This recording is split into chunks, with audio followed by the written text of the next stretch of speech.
Hello friends, today in this video I will show you how to turn off language bar or input taskbar indicator in Windows 11 or 10.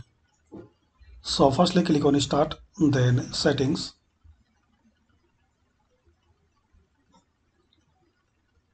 Now here click on time and language, then click on typing. Now click on advanced keyboard settings.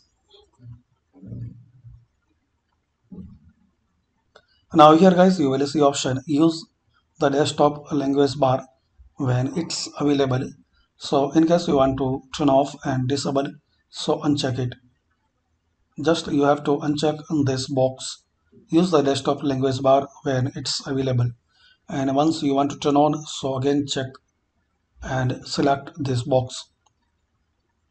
So this is the way guys you can turn off a language bar or input taskbar indicator in Windows 11 or 10. Thanks for watching, and guys please share, like and subscribe this channel for more useful videos.